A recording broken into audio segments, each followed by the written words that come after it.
minutes ago, the Federal Reserve came out with their decision on raising interest rates at their monthly meeting, and they have decided for the first time after 10 rate hikes to temporarily pause the rate hike increase that was kind of widely expected, except for the last couple of days. Because of current economic news, they decided to kind of tamp that down.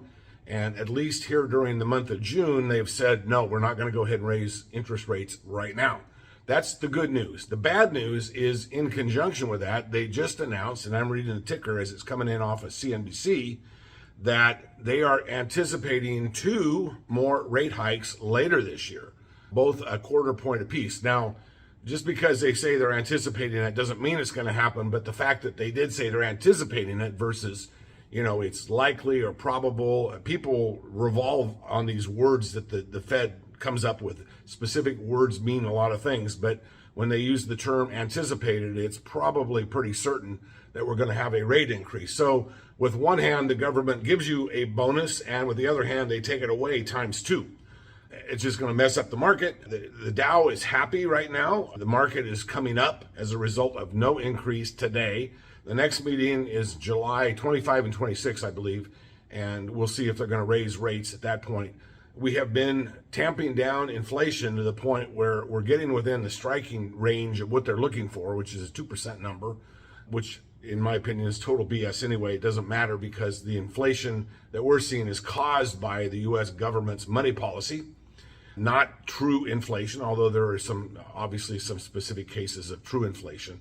And some of it is, unnecessary or necessary, depending on your view, profit taking by some of the businesses and corporations out there using this crisis as a good cover. The old Bill Clinton thing, never let a good crisis go to waste.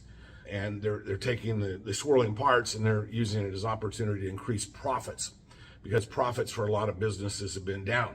Now, announcement yesterday that has kind of gone below the radar, but is going to have a big effect, I think, over the next 2 to 4 months, is the fact that the government will need to borrow. In other words, this is what they call printing money and then selling the notes to people, between 1.1 and 1.4 trillion dollars. That's with a T. At 1.1 trillion dollars, that's 3% of the entire historic debt ceiling that we've got. I mean, this is a huge amount of money for them to raise to get back to the point where they are cash neutral instead of always writing from a red balance checkbook, a negative balance checkbook. And what this is going to do is it's going to basically increase the rates that the Treasury Department or the Treasuries pay. These will be Treasury bills, bonds, and notes. And it's going to, be great for people who want to put their money in a safe place, which is essentially with the U.S. government. You buy the bonds, the loans that they put out there. You buy the bills, you buy the notes. Currently today, you can get a 6-month government note for, I think I looked this morning, 5.33%.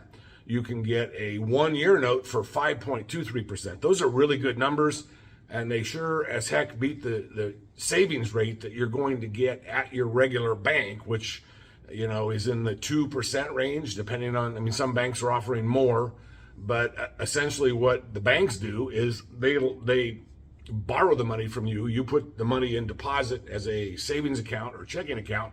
They turn around and take that money and they buy government securities at 5.5% or whatever. And they're making the spread between the 2 they pay you and the 5 they're getting. So it's like a big ass giant game of bookie with some small amounts, in my opinion, a Ponzi scheme built into it. And it is how they run this deal. Anyway, what's going to happen when the government wants another $1.1 trillion of loans from the world? People here in the United States are starting to wake up and saying, listen, if I got my money in Bank of America, it's only guaranteed for $250,000. That's all that I'm going to get protection for from the Federal Depositors Insurance Corporation, FDIC, which technically is insolvent at this point in time. Or we could just buy direct from the government with no fees. We don't pay any management fees to Fidelity and to all these various companies that manage money, and buy direct from the government and get 5.3% or more, depending on the short period of time, the long period of time you want to put it in. And those prices, those numbers will go up. Those rates will go up because the price will go down, and the price and yield are inverted curves. In other words, the cheaper you can buy, the higher the return is. And so you're going to see a lot of people pull money out of banks. There's going to be a big bank run, the likes of which we have not seen so far. Now, keep in mind, the banks lost a total of about $1 trillion in the last 3 or 4 months of deposits. They went from about 17 trillion on deposit to around 16, plus or minus. So $1 trillion left the banking system and went primarily to safety in the government's arms. And you're going to see a big run. You're going to see more people take advantage of that because, once again, the rates are higher with the government and you're covered 100% on the dollar. So everything that you put at risk with the government is backed by the good faith and credit of the United States government. And now that we have kicked that budget deficit ceiling out 2 more years until I think it was January 25, it's no longer a political hot potato. People can't argue over it.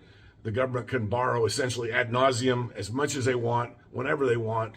And that is what causes inflation. The fact that they throw out these things and the interest rates get higher and higher, that's really what causes inflation. So the Fed, circling this thing all the way back, is saying, we're seeing we're going to need to maybe raise 2 more times, or we anticipate raising 2 more times this year. And it's to cover that eventuality. It's going to, because they're seeing what's going to happen. You're going to get huge withdrawal from the banks. Keep in mind, this will be the same kind of run that we saw at Silicon Valley Bank, in my opinion. These are my opinions. You're going to see a lot of people pull from banks, and a lot of banks in just overnight can become insolvent because obviously the banks don't keep every dollar for every depositor that has put money in there. They don't keep it in their vault. They don't keep it readily available. Essentially, the government has waved the flag and said, you don't need to keep any of it. You don't need to cover any of it. And these guys are, in some cases, except for the too big to fail banks, there's about 10 banks that are considered too big to fail. The rest of them are at risk, especially the smaller localized regional banks and things like that. These guys are in big risk once the government starts sending out those bills and bonds and auctioning those things off to raise cash to pay for government programs they've already spent. It's a messed up deal. But today's good news: the Fed did not increase interest rates after doing it 10 times in a row over the last year. They have decided to stay put here during the month of June 2023. Expect 2 more, according to them, 2 more deals by the end of the year. It could be more, could be less. We could have some worse economic news. If we have a bank run, like I predict we're going to have sometime starting within the next 60 days up to the end of the year, I would expect those rate hikes to stop. They won't be able to push a rate hike in the face of a big bank drawdown. I would not be surprised to see banks go from 16 trillion on deposits down to 12, over a 9-month period of time. So it's like a slow run on the bank. It's not a fast run. Nonetheless, it is a bank run at the end of the day. So expect that to come. That's my opinion. We'll keep you guys up to speed on what's going on with the Fed, interest rate hikes, and how they're going to affect your business. On the plus side for the housing industry, when they pause today, the no more rate hikes, you're going to see mortgage rates start to drop. So keep in mind, we're not tied to the Fed funds rate. We're tied primarily to the 10-year T-bill rate or 10-year note rate.